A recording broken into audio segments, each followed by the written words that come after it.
Ever hit a goal, get a job, the house, the followers, the applause, and still feel empty as hell inside? Ever look like, wait, wasn't this supposed to feel better than this? Let's talk about why that happens.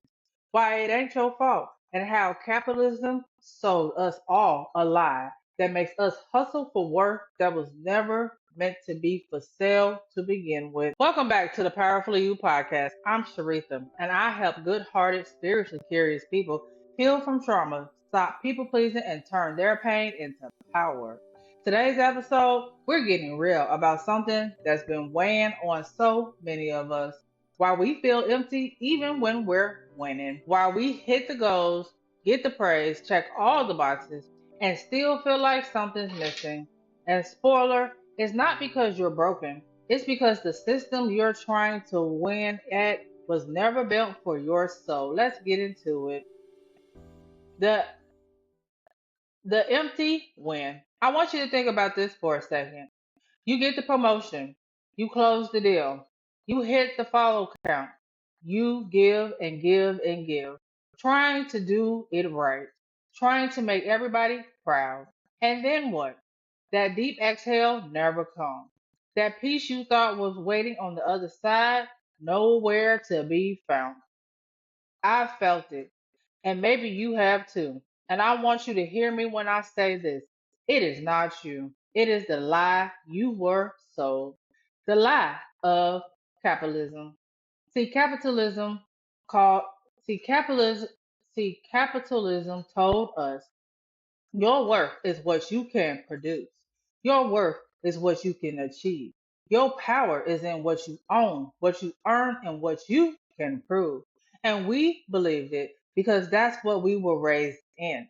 From the time we were kids, it was be a good student, make us proud, get the grades, win the game, fit in, perform, succeed. Capitalism teaches you to outsource your power, to measure your worth by your productivity, your paycheck, your praise.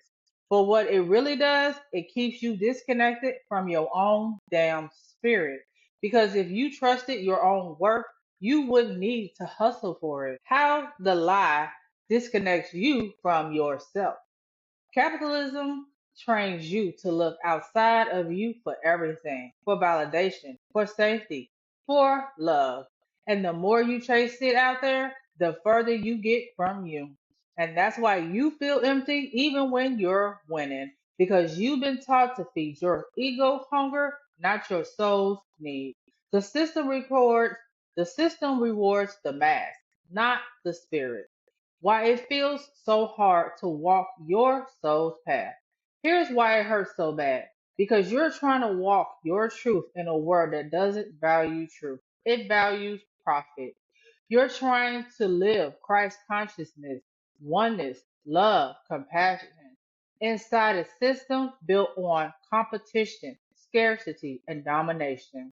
You're trying to serve and heal in a system that profits off people staying hurt and disconnected. It ain't you, it's the world you're trying to rise in. And when you start seeing this, it hurts.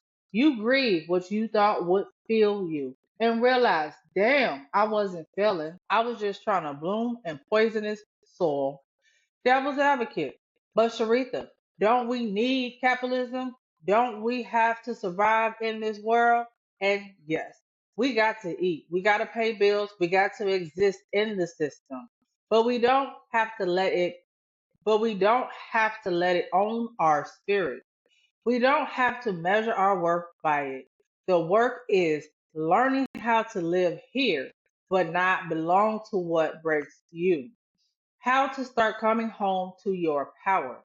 Pause and listen to your soul. Ask, what do I really want? Not what I was told to want. Shift from performing to aligning. Where can you move from truth instead of image? Let rest and joy be sacred. They don't got to earn you anything. They are enough. Surround yourself with voices that remind you of your inherent worth. Stop feeding on what drains your spirit. Practice internal validation. Do I approve of me? Does this feel good to my spirit?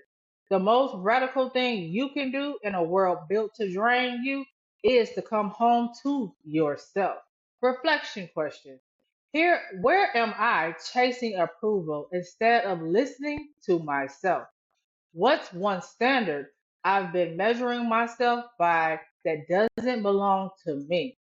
What would success look like if it was defined by my soul, not the system? If this episode spoke to you, take a moment to like, subscribe, and share it with someone who needs to hear it. And remember, your worth ain't for sale. You don't gotta hustle for what's already yours.